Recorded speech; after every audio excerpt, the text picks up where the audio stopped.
तो हेलो दोस्तों, स्वागत है आप लोग का एमएस ऑनलाइन क्लासेज में। तो आज हम लोग पढ़ने वाले हैं कक्षा 10वीं संस्कृत अध्याय 2। ठीक है, अध्याय कितना पढ़ने वाले हैं? अध्याय 2 पढ़ने वाले हैं। ठीक है, अध्याय कितना? तो अध्याय 2 पढ़ने वाले हैं, जिसका नाम है क्या? पाटलिपुत्र वैभवम। ठीक है, क्या नाम है? पाटलिपुत्र वैभवम।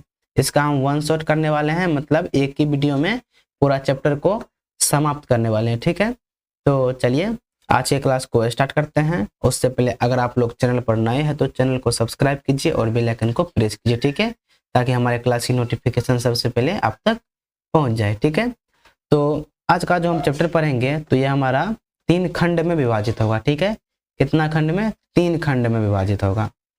तो पहला खंड होगा, इसका हम देखेंगे पहले सारांश। ठीक है, क्या देखेंगे? सबसे पहले इसका हम सारांश देखेंगे, वो अभी किस भाषा में? तो हिंदी भाषा में।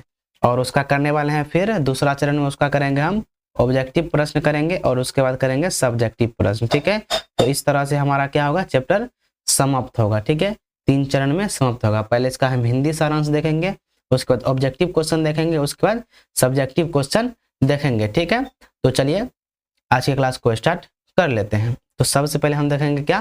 तो सबसे पहले हम देखेंगे हिंदी सारांश। ठीक है, क्या देखेंगे? हिंदी सारांश देखेंगे। ठीक है, तो चलिए बढ़ते हैं अगली स्लाइड पे। तो देखिए यहाँ पर हमारा फर्स्ट स्लाइड क्या है? तो यहाँ पर है हिंदी सारांश। ठीक है, क्या है? हिंदी सारांश। ठीक है, हिंदी सारांश। तो चलिए स्टार्ट करते हैं। रेडी? चलिए, तो यहाँ पर क्या करेंगे हम? तो यहाँ पर हम लाइन बाय लाइन पढ़ाएंगे और उसको समझाएंगे और आप लोग समझिएगा। ठीक है ना? तो चलिए क्लास को स्टार्ट करते हैं और यहाँ पर पढ़ना स्टार्ट करते हैं। तो यहाँ पर सबसे पहले लिखा है, यह पाठ प्राचीन बिहार की राजधानी पाटलिपुत्र। ठीक है, क्या बोल रहा है? यह पाठ, कौन सा पाठ? तो पाटलिपुत्र वैभवम पाठ। ठीक है, यह पाठ क्या कर रहा है? प्राचीन बिहार की राजधानी क्या है? पाटलिपुत्र है। पाटलिपुत्र का वर्तमान में नाम क्या है बताइए तो? पाटलिपुत्र का वर्तमान में नाम क्या है? तो पाटलिपुत्र का वर्तमान में नाम है पटना। क्या नाम है? पटना नाम है। ठीक है, क्या नाम है? पटना। ठीक है ना? क्या नाम है? पाटलिपुत्र का वर्तमान में पटना नाम है। जैसे यहाँ पे लिखा हुआ है वर्तमान में पटना। बोल रहा है कि गौरव और महत्व का वर्णन करता है। मतलब क्या हो रहा है? जो यह पाठ जो है पाटलिपुत्र वैभवम, इसमें क्या हो रहा है? मतलब बिहार की राजधानी जो पटना है उसके गौरव और महत्व का क्या कर रहा है? उसका वर्णन कर रहा है इस चैप्टर में। ठीक है, पहला लाइन क्लियर हो गया। चलिए अब सेकेंड लाइन पढ़ते हैं। सेकेंड लाइन यहाँ पर है, लेखक बताते हैं कि पाटलिपुत्र प्राचीन काल से ही शिक्षा, संस्कृति और राजनीति का प्रमुख केंद्र रहा है। लेखक क्या बताते हैं? जब जो इस पाठ को लिखे हैं वो लेखक क्या बताते हैं? वे लेखक बताते हैं कि पाटलिपुत्र जो है यानी पटना जो है वो प्राचीन काल से ही, मतलब पुराने काल से ही क्या है? शिक्षा का, क्या चीज का? शिक्षा का, संस्कृति का और राजनीतिक का क्या है? तो प्रमुख केंद्र है। ठीक है, क्या है? प्रमुख केंद्र है। ठीक है ना? तो यहाँ पर ये लाइन भी क्लियर हो गया होगा। ठीक है यहाँ तक। अब उसके बाद देखिए क्या होगा, अगला लाइन क्या है? अगला लाइन यहाँ पर है, पाठ की शुरुआत में लेखक पाटलिपुत्र के ऐतिहासिक नामों का उल्लेख करते हैं। ठीक है, मतलब ये जो पाठ जब शुरू होता है तो शुरू में ही क्या होता है? लेखक जो है, लेखक क्या करते हैं? पाटलिपुत्र के ऐतिहासिक नाम का उल्लेख करते हैं। ठीक है, तो पाटलिपुत्र का क्या बोलेंगे? पाटलिपुत्र का ऐतिहासिक नाम क्या है? ऐतिहासिक कहने का मतलब क्या हुआ? पुराना। ठीक है, ऐतिहासिक का मतलब क्या हुआ? तो ऐतिहासिक का मतलब हो गया पुराना। ठीक है ना? तो ऐतिहासिक का मतलब क्या होता है? पुराना। तो पटना का पुराना नाम क्या है? जैसे कि यहाँ बोल रहा है कुसुमपुर। ठीक है, क्या बोल रहा है? कुसुमपुर और पुष्पपुर। ठीक है, तो पटना का पुराना नाम क्या है? कुसुमपुर और पुष्पपुर। तो यहाँ से हम क्वेश्चन पूछ सकते हैं। ठीक है, तो आइए यहाँ से हम क्वेश्चन पूछते हैं आप लोगों से।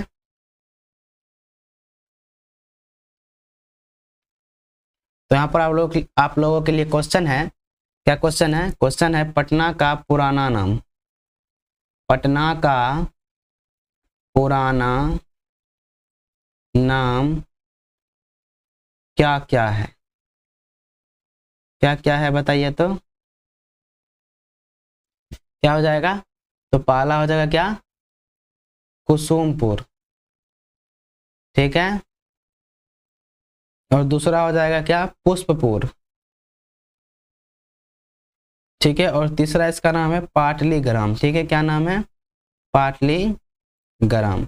पाटलीग्राम नाम किसके काल में थे, किसके काल में पाटलीग्राम नाम था पटना का, तो भगवान बुद्ध के समय में, ठीक है। भगवान बुद्ध के समय में पटना का नाम क्या था, तो पाटलीग्राम था, ठीक है। अब उसके बाद है यहाँ पर अगला लाइन, तो ये लाइन क्लियर हो गया यहाँ तक, ठीक है। इसमें क्या बोलना चाहता है लेखक, क्या बोलना चाहते हैं, तो पाटलिपुत्र के ऐतिहासिक नाम क्या है, कुसुमपुर और पुष्पपुर है। पुष्पपुर कहने का मतलब क्या हुआ, जहां पर पुष्पों का पुर, मतलब जहां पर ढेर सारा पुष्प होता है, मतलब फूल होता है, उसको हम क्या बोलेंगे, पुष्पपुर, ठीक है ना। चलिए आगे बढ़ते हैं। आगे हैं, वे बताते हैं कि यह शहर गंगा नदी के किनारे स्थित है, ठीक है। कौन सा शहर, तो पटना। पटना किस नदी के किनारे स्थित है, तो यहाँ से ऑब्जेक्टिव क्वेश्चन हमारे एग्जाम में आता है, तो आप लोग इस लाइन को इम्पोर्टेंट रखिएगा, ठीक है। तो यहाँ से क्वेश्चन आ सकता है कि पटना शहर किस नदी के किनारे में बसा हुआ है। पटना शहर किस नदी के किनारे में बसा हुआ है, तो किस नदी के, किस नदी का हो जाएगा, यह हो जाएगा गंगा नदी, ठीक है। क्या हो जाएगा, गंगा नदी, ठीक है ना। क्या हो जाएगा, गंगा नदी। और उसके बाद है, और इसका एक लंबा और समृद्ध इतिहास है। क्या हो जाएगा, समृद्ध इतिहास रहा है। मतलब क्या बोल रहा है, पटना का इतिहास क्या रहा है, लंबा और समृद्ध रहा है, ठीक है। तो यहां तक क्लियर है ना। चलिए आगे बढ़ते हैं। आगे है यहाँ पर, भगवान बुद्ध भी कई बार इस गांव में आए थे, ठीक है। भगवान बुद्ध भी क्या किए थे, कई बार इस गांव में आए थे। किस गांव में, तो पटना में, ठीक है। पटना में भगवान बुद्ध क्या बार आए थे, मतलब कई बार आए थे, ठीक है ना। भगवान बुद्ध पटना में कई बार आए थे, और बोल रहा है, और उन्होंने इसके भविष्य के बारे में भविष्यवाणी की थी। मतलब पटना के बारे में क्या की थी, भविष्यवाणी किए थे, ठीक है। भविष्यवाणी में क्या बोले थे, जो गांव है एक दिन क्या बनेगा, मतलब बड़ा नगर बनेगा, और लेकिन इसमें क्या क्या चीज का खतरा रहेगा, तो आग का खतरा रहेगा, बाढ़ का खतरा रहेगा, और आपसी कलह का खतरा हमेशा रहेगा, ठीक है। तो यहाँ पर लिखा हुआ है कि भविष्यवाणी की थी कि यह गांव एक बड़ा नगर बनेगा। मतलब पटना जो है एक दिन क्या बनेगा, बड़ा नगर बनेगा, जो कि अभी वर्तमान में है, ठीक है। और उसके बाद है, लेकिन इससे आग, बाढ़ और आपसी कलह का खतरा हमेशा बना रहेगा। भगवान बुद्ध जब पटना आए थे, तो पटना के बारे में क्या भविष्यवाणी किए थे, कि यह गांव एक दिन बड़ा नगर बनेगा, लेकिन इसमें क्या होगा, आग का खतरा, बाढ़ का खतरा और आपसी कलह का खतरा हमेशा क्या होगा, बना रहेगा, ठीक है ना। यहाँ तक क्लियर है। अगर इस स्लाइड से क्लियर है तो आगे बढ़ सकते हैं, जरूर बढ़ सकते हैं। तो चलिए आगे बढ़ते हैं। अगला स्लाइड हमारा क्या है, यहाँ पर अगला स्लाइड देखिए क्या है, यहाँ पर देखिए क्या है। यहाँ पर बोल रहा है, समय के साथ पाटलिपुत्र मौर्य वंश के शासन काल में एक महत्वपूर्ण राजधानी के रूप में विकसित हुआ, ठीक है। मतलब जैसे जैसे समय बीतता गया, मौर्य वंश का शासन काल आया, और मौर्य वंश के शासन काल में क्या हुआ, पाटलिपुत्र एक महत्वपूर्ण क्या बन गए, तो एक महत्वपूर्ण राजधानी बन गए, ठीक है। तो यहाँ से क्वेश्चन आ सकता है, किसके शासन काल में पटना या पाटलिपुत्र एक महत्वपूर्ण राजधानी बन गए या के रूप में विकसित हुए, तो किसके शासन काल में, तो मौर्य वंश के शासन काल में, ठीक है। किसके शासन काल में, तो मौर्य वंश के शासन काल में, ठीक है। तो यहाँ से याद रखिएगा, मौर्य वंश के शासन काल में, ठीक है ना। चलिए अब आगे बढ़ते हैं। आगे यहाँ पर है, चंद्रगुप्त मौर्य के समय में इस नगर की शोभा और सुरक्षा व्यवस्था अत्यंत उत्कृष्ट थी। मतलब जब चंद्रगुप्त मौर्य का समय चल रहा था, तो क्या हो रहा था, तो वहां पर चंद्रगुप्त मौर्य के समय में पटना की शोभा और सुरक्षा व्यवस्था क्या था, अत्यंत उत्कृष्ट था। मतलब बहुत ही सुंदर था, ठीक है, बहुत ही सुंदर था, ठीक है। तो यहाँ से यही होता है, मतलब यहाँ पर याद रखिएगा, क्वेश्चन बन सकता है कि किसके काल में यानी किसके समय में पटना की शोभा और सुरक्षा व्यवस्था अत्यंत उत्कृष्ट था। तो किसके शासनकाल में, यानी किसके समय में, तो चंद्रगुप्त मौर्य के समय में, ठीक है ना। चलिए यहाँ तक क्लियर है, तो आगे बढ़े। आगे यहाँ पर है यूनानी राजदूत। यूनानी राजदूत कौन है, तो मेगास्थनीज है, ठीक है। यूनानी राजदूत कौन है, तो मेगास्थनीज है, ठीक है। तो मेगास्थनीज ने भी अपनी रचनाओं में पाटलिपुत्र की समृद्धि और व्यवस्था का विस्तृत वर्णन किया है। मतलब यूनानी जो राजदूत है कौन, मेगास्थनीज, वो भी क्या किए हैं, अपनी रचनाओं में पटना के बारे में बहुत विस्तृत, मतलब बहुत विस्तार में क्या किया है, तो वर्णन किए हैं, ठीक है। अब आगे बढ़े, चलिए आगे बढ़ते हैं। अब देखिए यहाँ पर क्या है अगला लाइन। अगला लाइन है इसके बाद, मतलब मौर्य वंश के बाद, क्या है, मौर्य वंश के बाद क्या हुआ, मौर्य वंश के बाद अशोक के शासन काल में पाटलिपुत्र और भी अधिक महत्वपूर्ण बन गया, ठीक है। मतलब अशोक के शासन काल में क्या हुआ, पाटलिपुत्र और भी अधिक महत्वपूर्ण बन गया, ठीक है।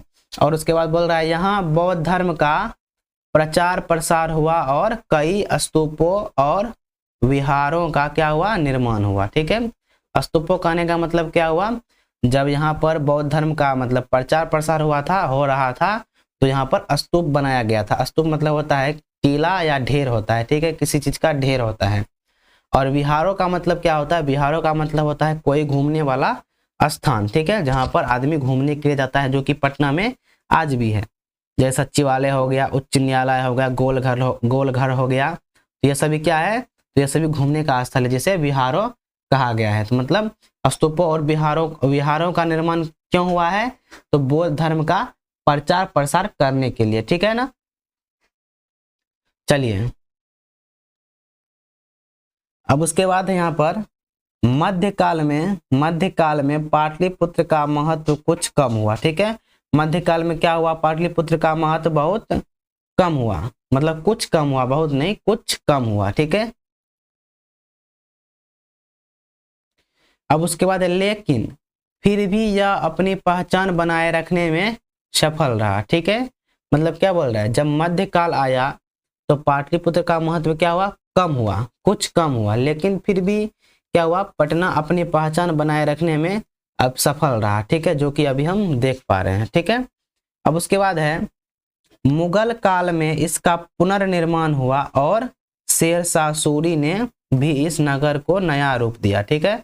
तो किसके काल में पटना का पुनर्निर्माण हुआ, तो मुगल काल में, ठीक है, मुगल काल में क्या हुआ, पटना का पुनर्निर्माण हुआ।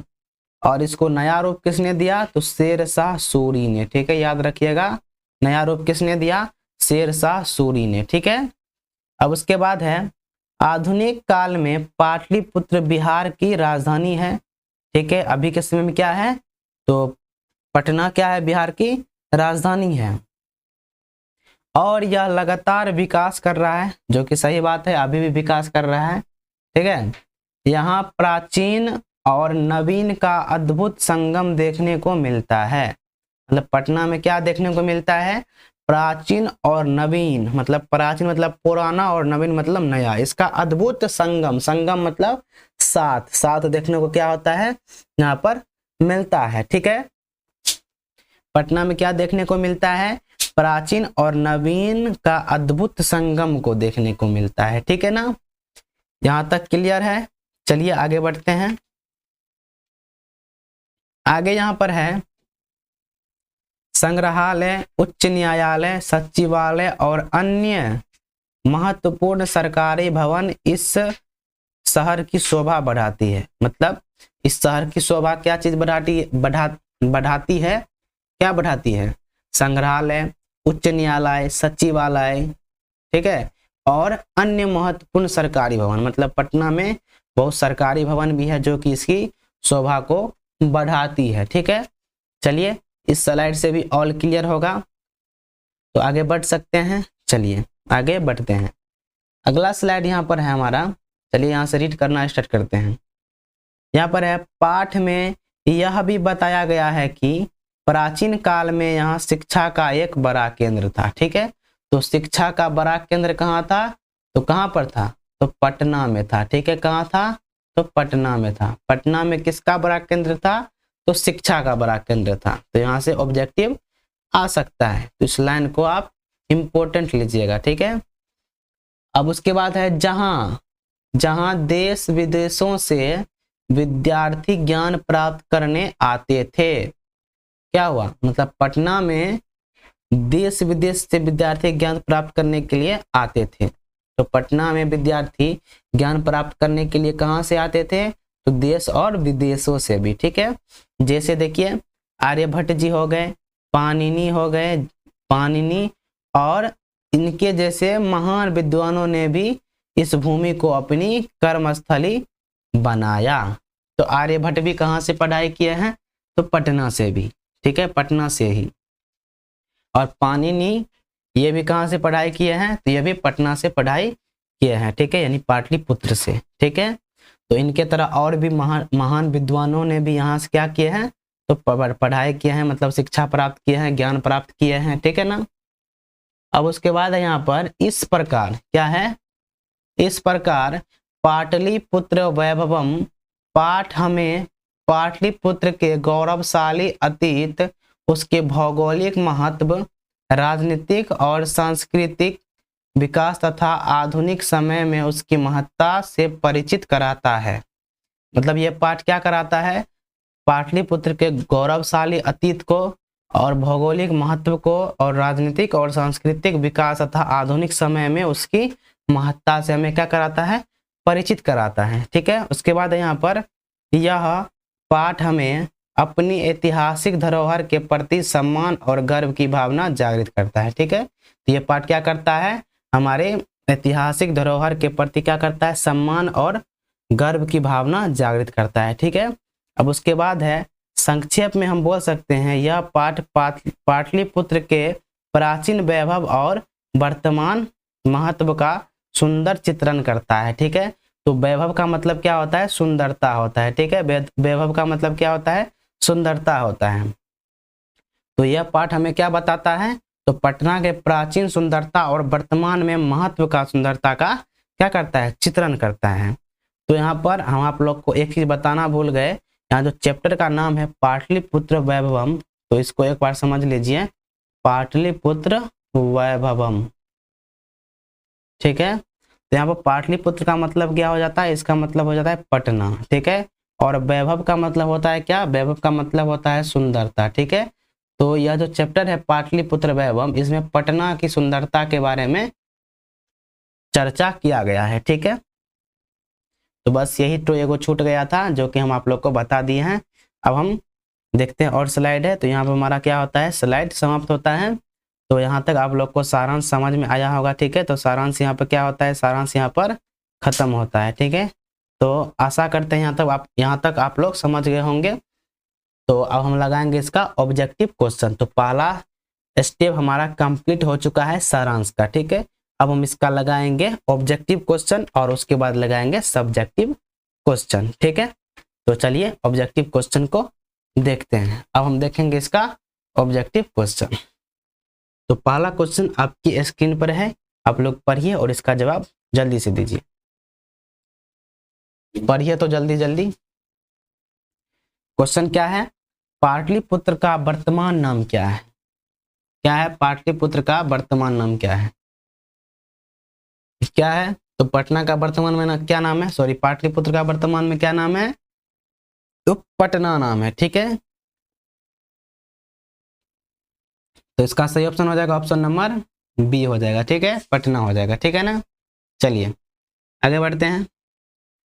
अगला क्वेश्चन यहाँ पर है पाटलिपुत्र किस नदी के किनारे बसा है?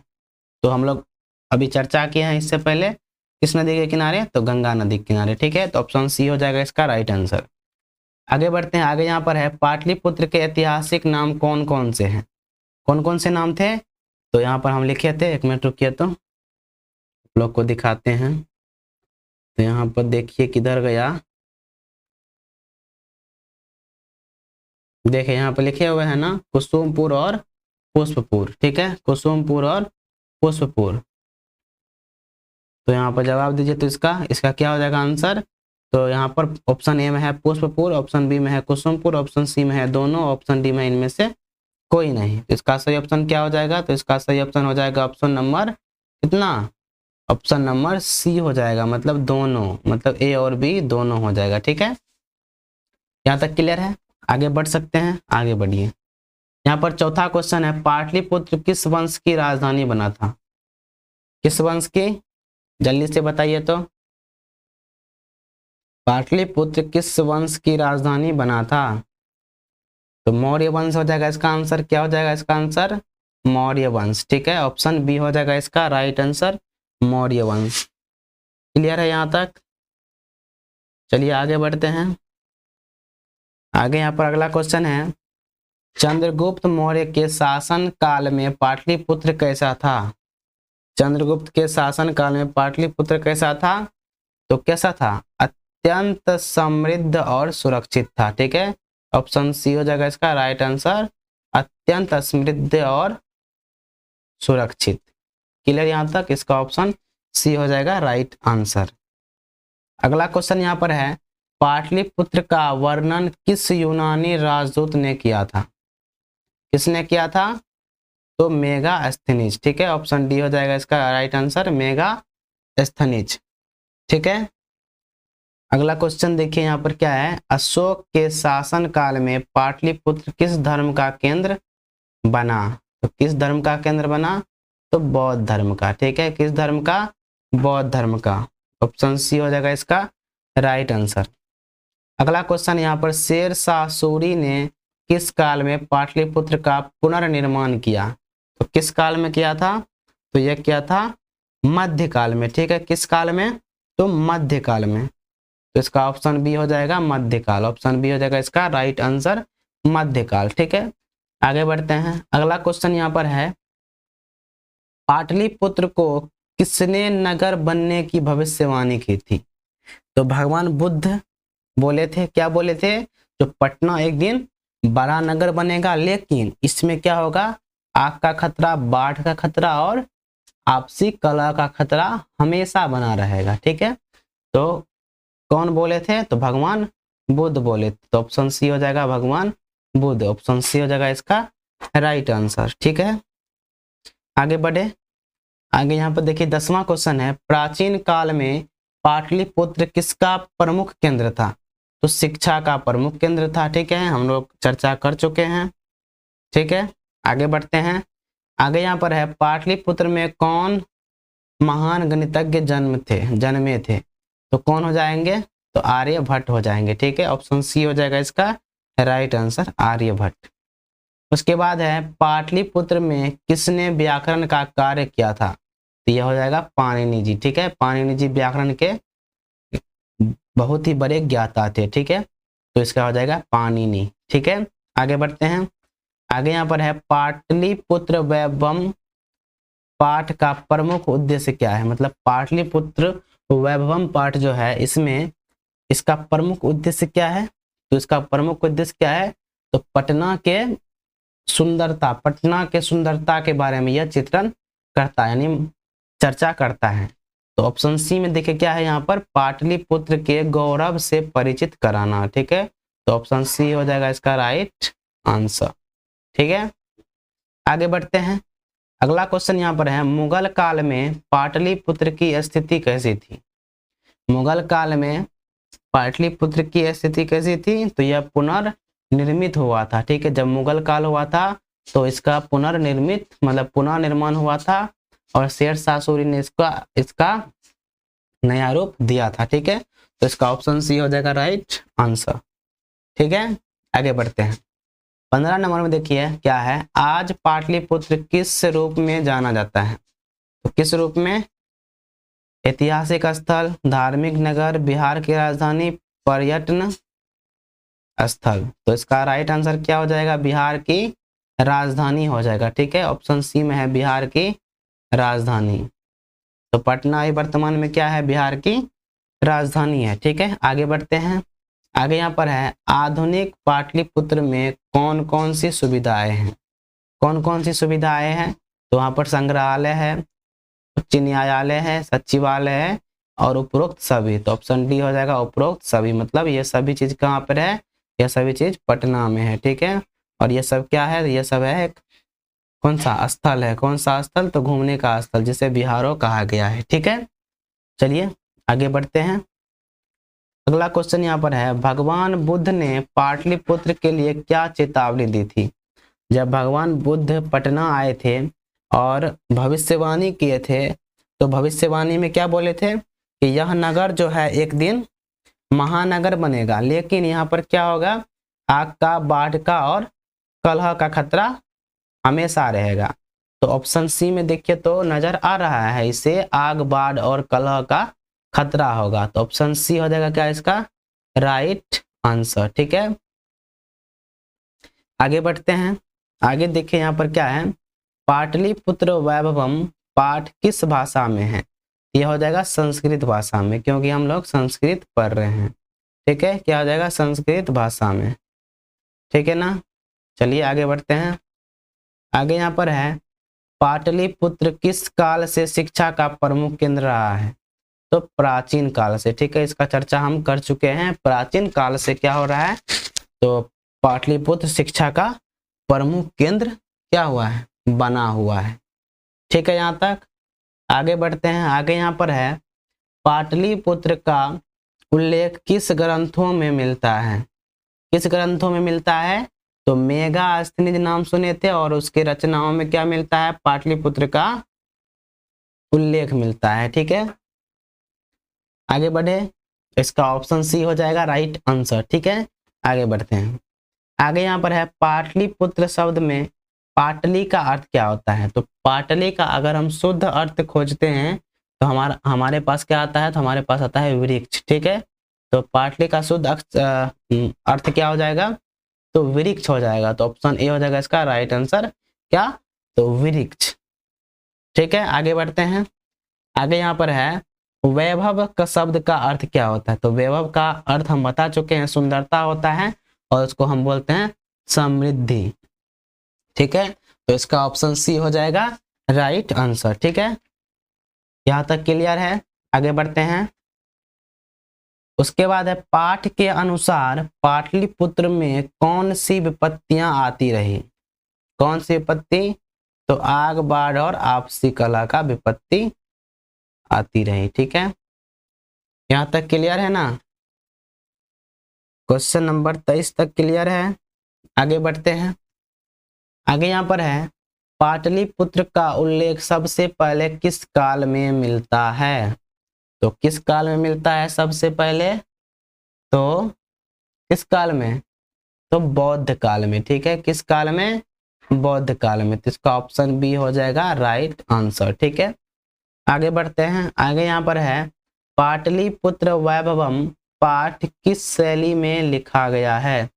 तो किस शैली में? तो यह एक निबंध है। ठीक है, क्या है, यह एक निबंध है, यानी पटना के बारे में चर्चा हुआ है, यानी निबंध है। ठीक है, क्या है, निबंध है।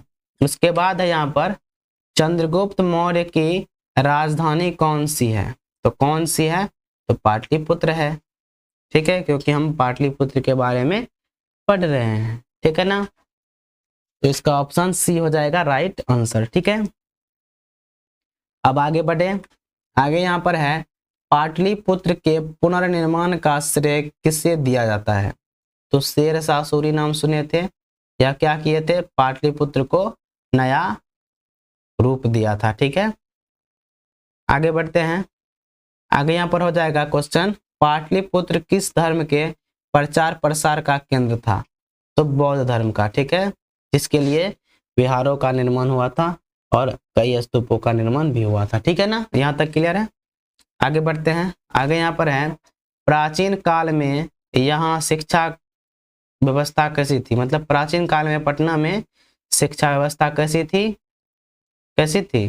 तो अत्यंत समृद्ध, मतलब बहुत ही क्या था, अच्छा था। ठीक है, बहुत ही अच्छा था। तो इसका ऑप्शन सी हो जाएगा राइट आंसर। ठीक है, आगे बढ़ते हैं। आगे यहाँ पर है, आर्यभट्ट किस क्षेत्र के विद्वान थे? यह गणित क्षेत्र के विद्वान थे। ठीक है, तो इसका सही ऑप्शन हो जाएगा ऑप्शन नंबर ए। ठीक है, गणित क्षेत्र का। उसके बाद है, मेगास्थनीज ने किस राजा के दरबार में सेवा दी? यह चंद्रगुप्त मौर्य के दरबार में सेवा दिए थे। ठीक है, ऑप्शन सी हो जाएगा इसका राइट आंसर। उसके बाद है पाठ में पाटलिपुत्र को किस दृष्टिकोण से प्रस्तुत किया है? किस दृष्टिकोण से? तो ऐतिहासिक के दृष्टिकोण से, मतलब इसमें पुरानी चीज का क्या है, उल्लेख किया गया है। ठीक है, तो ऐतिहासिक हो जाएगा। ठीक है, ऑप्शन बी हो जाएगा इसका राइट आंसर। आगे बढ़ते हैं। आगे यहाँ पर है पाटलिपुत्र किस काल में शिक्षा का केंद्र नहीं रहा है? तो किस काल में? तो मुगल काल में। ठीक है, ऑप्शन सी हो जाएगा इसका राइट आंसर, मुगल काल में। अब उसके बाद आगे बढ़ते हैं। अगला क्वेश्चन यहाँ पर है वर्तमान समय में पाटलिपुत्र का कौन सा नाम प्रचलित था? कौन सा नाम? तो यहाँ पर देखिए क्या है, वर्तमान से मतलब अभी के समय में पटना किस नाम से जाना जाता है? तो अभी के समय में पाटलिपुत्र पटना के नाम से जाना जाता है। अभी के समय में पाटलिपुत्र पटना के नाम से जाना जाता है। तो ऑप्शन सी हो जाएगा इसका राइट आंसर। ठीक है, आगे बढ़ते हैं। आगे यहाँ पर है पाटलिपुत्र का प्रमुख सांस्कृतिक योगदान क्या है? क्या है? साहित्य और धर्म है। ठीक है, ऑप्शन सी हो जाएगा इसका राइट आंसर, साहित्य और धर्म। ठीक है, अब उसके बाद है पाठ के अनुसार आधुनिक पाटलिपुत्र में क्या प्रमुख विशेषताएं हैं? क्या है? तो ग्रामीण स्वरूप है? नहीं है।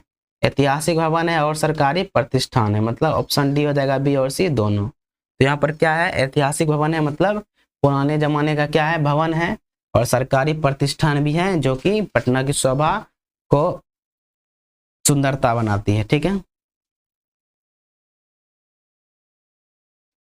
जो पटना की शोभा बढ़ाती है। ठीक है ना, यहाँ तक। आगे बढ़ते हैं। 37 नंबर देखिए, पाणिनि किस विषय का ज्ञाता थे? तो व्याकरण का, जो कि हम बता चुके हैं पहले वाले क्वेश्चन में। ऑप्शन बी हो जाएगा इसका राइट आंसर। आगे यहाँ पर है पाठ के अनुसार पाटलिपुत्र किस प्रकार के नगरों का उदाहरण है? तो किस प्रकार के? समृद्ध ऐतिहासिक नगर। ठीक है, क्या हो जाएगा? समृद्ध ऐतिहासिक नगर। अब उसके बाद है पाटलिपुत्र वैभवम पाठ किस कक्षा के पाठ्यक्रम है? तो हम 10वीं कक्षा में पढ़ रहे हैं, इसलिए इसका ऑप्शन बी हो जाएगा राइट आंसर। और उसके बाद अगला क्वेश्चन है पाठ का अंतिम उद्देश्य क्या है? क्या है? ऐतिहासिक धरोहर पर गर्व कराना। ठीक है, तो ऑप्शन सी हो जाएगा इसका राइट आंसर। और क्वेश्चन है तो यहाँ पर हमारा ऑब्जेक्टिव क्वेश्चन क्या होता है? ऑब्जेक्टिव क्वेश्चन क्या होता है? ऑब्जेक्टिव क्वेश्चन समाप्त होता है। ठीक है, तो आप लोग 40 में कितना स्कोर किया है कमेंट में बता के जाइएगा। ठीक है ना। चलिए अब हम देखेंगे इसका लघु उत्तरीय प्रश्न। ठीक है, जिसको हम बोलते हैं सब्जेक्टिव भी बोलते हैं। ठीक है, क्या बोलते हैं? सब्जेक्टिव बोलते हैं और शॉर्ट टाइप क्वेश्चन भी बोलते हैं। ठीक है, शॉर्ट टाइप क्वेश्चन भी बोलते हैं। ठीक है, यहाँ तक।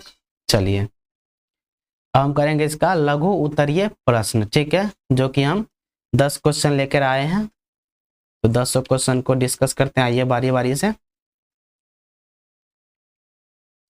ठीक है, तो यहाँ पर देखिए फर्स्ट क्वेश्चन क्या है। फर्स्ट क्वेश्चन है यहाँ पर पाटलिपुत्र नगर का संक्षेप में परिचय दे। मतलब पाटलिपुत्र नगर का संक्षेप में परिचय देने के लिए बोल रहे हैं सवाल। तो चलिए इसका हम उत्तर देखते हैं। उत्तर यहाँ पर है पाटलिपुत्र वर्तमान में पटना बिहार राज्य की राजधानी है। मतलब पाटलिपुत्र क्या है? वर्तमान में बिहार की क्या है? पाटलिपुत्र राजधानी है, जो वर्तमान में पटना के नाम से जाना जाता है। ठीक है, उसके बाद है यह एक प्राचीन और ऐतिहासिक नगर है जो गंगा के दक्षिण किनारे पर स्थित है। तो पटना गंगा नदी किस किनारे पर स्थित है? तो दक्षिणी किनारे पर। ठीक है, उसके बाद है यह नगर विभिन्न कालों में शिक्षा, संस्कृति और राजनीतिक का प्रमुख केंद्र रहा है। ठीक है, और इसका एक गौरवशाली अतीत है। ठीक है, जो कि हम पीछे बात कर चुके हैं, वही सब रिलेटेड है।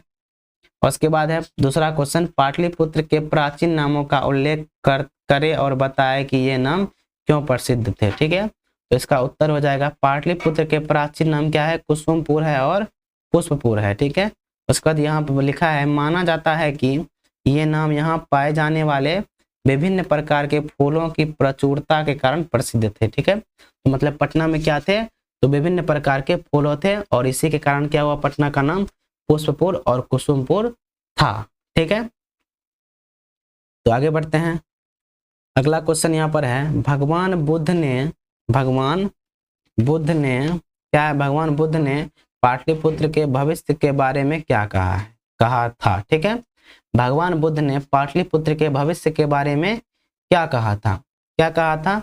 इसका उत्तर हो जाएगा, भगवान बुद्ध ने पाटलिपुत्र, जो उस समय में इसका नाम क्या था, तो पाटलीग्राम था। ठीक है, जो कि हम पहले बता चुके थे। मतलब भगवान बुद्ध के समय में पटना का नाम क्या था, तो पाटलीग्राम था। इसको भी याद रखिएगा, यहाँ से भी क्वेश्चन आ सकता है। ठीक है, उसके बाद भगवान बुद्ध ने पाटलिपुत्र के बारे में भविष्यवाणी की थी कि यह गांव एक महानगर बनेगा, लेकिन इससे आग, बाढ़ और आपसी कलह का खतरा हमेशा बना रहेगा। मतलब क्या हो रहा, मतलब भगवान बुद्ध जब पटना आए थे तो इसका जो भविष्यवाणी किया था, तो भविष्यवाणी में क्या बताए थे, जो पटना एक बड़ा नगर बनेगा, लेकिन यहाँ पर क्या होगा, आग का खतरा, बाढ़ का खतरा और आपसी कलह का खतरा हमेशा बना रहेगा। ठीक है, जो कि हम पहले डिस्कस कर चुके हैं। अगला क्वेश्चन यहाँ पर है, चंद्रगुप्त मौर्य के समय पाटलिपुत्र की प्रशासनिक व्यवस्था कैसी थी। ठीक है, उसके बाद है उत्तर इसका हो जाएगा, चंद्रगुप्त मौर्य के समय में पाटलिपुत्र की प्रशासनिक व्यवस्था अत्यंत उत्कृष्ट थी, मतलब बहुत ही अच्छी थी। उसके बाद यूनानी राजदूत कौन, मेगास्थनीज ने इसका विस्तृत वर्णन किया था वो अपने रचनाओं में। ठीक है, नगर की सुरक्षा व्यवस्था बहुत मजबूत थी और यहाँ सुशासन स्थापित था। ठीक है, आगे बढ़ते हैं। तो आप लोग इस सब क्वेश्चन को लिख लीजिएगा और याद कर लीजिएगा। ठीक है, अब उसके बाद 5वां क्वेश्चन है, मेगास्थनीज ने पाटलिपुत्र के बारे में क्या लिखा। उत्तर हो जाएगा, मेगास्थनीज ने पाटलिपुत्र को एक विशाल और सुंदर नगर बताया है। तो मेगास्थनीज पाटलिपुत्र को क्या बताया है, तो एक विशाल और सुंदर नगर बताया है। ठीक है, उसके बाद है, उन्होंने यहाँ की मजबूत दीवारों, खाई और प्रशासनिक व्यवस्था का उल्लेख किया है। उन्होंने यहाँ के लोगों की समृद्धि और जीवन शैली का भी वर्णन किया है। तो उन्होंने यहाँ पर क्या देखा है, मतलब मजबूत दीवार, खाई और प्रशासनिक व्यवस्था का उल्लेख किया है। कहाँ पर, वो अपने रचनाओं में। ठीक है, और यहाँ के लोगों के समृद्धि और जीवन शैली का भी वर्णन किया है। कहाँ पर, वो अपनी रचनाओं में। ठीक है, उसका अगला क्वेश्चन है यहाँ पर, अशोक के शासनकाल में पाटलिपुत्र का क्या महत्व था। आंसर हो जाएगा, अशोक के शासनकाल में पाटलिपुत्र बौद्ध धर्म का एक प्रमुख केंद्र बन गया।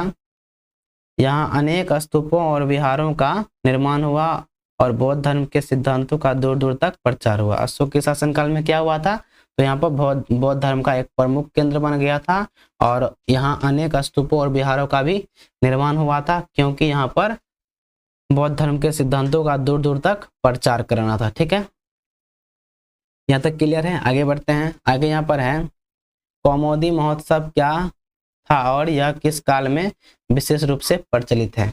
तो कौमुदी महोत्सव क्या होता है, कौमुदी महोत्सव शरद ऋतु काल में मनाया जाता है। ठीक है, शरद ऋतु में मनाया जाता है। यह अपना दुर्गा पूजा जैसे होता है ना, अपना हिंदू धर्म में दुर्गा पूजा होता है, उसी के समान यह एक पर्व है। ठीक है, तो आइए उत्तर देखते हैं और ज्यादा समझते हैं। यहाँ पर एक कौमुदी महोत्सव शरद ऋतु में मनाया जाने वाला एक प्राचीन उत्सव था। मतलब कौमुदी महोत्सव जो था वो एक प्राचीन उत्सव था, जो कि शरद ऋतु में मनाया जाता है। ठीक है, और बोल रहा है जो आजकल के दुर्गा पूजा के समान था। ठीक है, जो आजकल के दुर्गा पूजा है उसके समान था। कौन, तो कौमुदी महोत्सव। उसके बाद यह गुप्त वंश के शासन काल में पाटलिपुत्र में अत्यंत प्रचलित और धूमधाम से मनाया जाता था। तो कौमुदी महोत्सव किस वंश के शासन काल में मनाया जाता था, तो गुप्त वंश के शासन काल में। यहाँ से इसको याद रखिएगा। ठीक है, गुप्त वंश के शासन काल में। ठीक है ना, चलिए अगला क्वेश्चन देखते हैं। आधुनिक पटना के मुख्य दर्शनीय स्थलों का उल्लेख करें। तो आधुनिक पटना में कई दर्शनीय स्थल है, जैसे जिनमें से हो गया पहला संग्रहालय हो गया, उच्च न्यायालय हो गया, सचिवालय हो गया, गोलघर हो गया, तारामंडल हो गया, संजय गांधी जैविक उद्यान हो गया, ऐतिहासिक खंडहर जैसे कुम्हरार प्रमुख है। ठीक है, तो यह सभी क्या है, यहाँ पर दर्शनीय स्थल है जहाँ पर लोग जाकर दर्शन करते हैं। ठीक है, आगे बढ़ते हैं। आगे यहाँ पर है, पाटलिपुत्र शिक्षा का एक प्रमुख केंद्र कैसे था। कुछ प्रमुख विद्वानों के नाम लिखिए जिनका संबंध इस नगर से था। इसका उत्तर हो जाएगा, प्राचीन काल में पाटलिपुत्र शिक्षा का एक महत्वपूर्ण केंद्र था, जहां दूर दूर से विद्यार्थी ज्ञान प्राप्त करने आते थे। आज जैसे आर्यभट्ट, पाणिनि, पतंजलि और वररुचि जैसे महान विद्वानों का संबंध इस नगर से था। यहाँ उच्च शिक्षा के लिए प्रसिद्ध संस्थान थे। ठीक है, तो पटना में क्या थे? उच्च शिक्षा के लिए प्रसिद्ध संस्थान थे। और यहाँ पर कौन कौन से विद्वान आए थे? तो आर्यभट्ट जी हो गए, पाणिनि, पतंजलि और वररुचि हो गए। ठीक है, और पाटलिपुत्र क्या है? तो शिक्षा का एक महत्वपूर्ण केंद्र था, जहां दूर दूर से क्या करने के लिए आते थे? विद्यार्थी पढ़ने के लिए आते थे। ठीक है, अब उसके बाद अगला क्वेश्चन देखिए क्या है यहाँ पर, थोड़ा सा इसको हम छोटा करते हैं। ठीक है, ठीक ये होगा।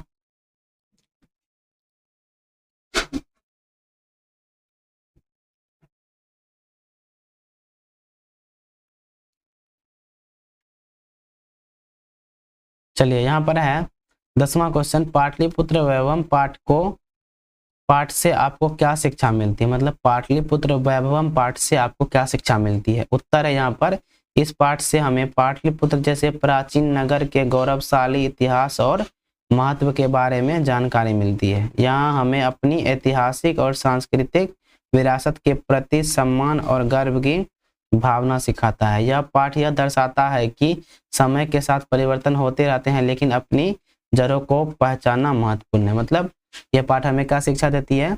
जो गौरवशाली इतिहास और महत्व के बारे में जानकारी मिलती है इस पाठ से, और ऐतिहासिक और सांस्कृतिक विरासत के प्रति सम्मान और गर्व की भावना सिखाता है। और यह पाठ यह भी दर्शाता है कि समय के साथ परिवर्तन तो होते रहता है, लेकिन अपनी जड़ों को पहचानना भी क्या है? तो महत्वपूर्ण है। ठीक है, तो यहाँ पर हमारा क्या होता है? सब्जेक्टिव क्वेश्चन समाप्त होता है। ठीक है, क्या होता है? सब्जेक्टिव क्वेश्चन समाप्त होता है। ठीक है ना। अब होगा क्या? अब यहाँ पर हमारा चैप्टर क्या होता है? तो यहाँ पर खत्म होता है। तो यहाँ पर क्या हो गया? हमारा चैप्टर समाप्त हो गया। तो आशा होगा आप लोगों को अच्छा लगा होगा। अगर अच्छा लगा होगा तो अपने दोस्तों में शेयर कीजिए और सब्सक्राइब कीजिए। तो अब मिलेंगे नेक्स्ट वीडियो में। नेक्स्ट वीडियो में हम करेंगे इसका तीसरा चैप्टर संस्कृत का, जो कि बहुत ही इंटरेस्टिंग चैप्टर है। तो चलिए आज के लिए बस इतना ही, मिलेंगे नेक्स्ट वीडियो में। तब तक के लिए बाय, गुड नाइट।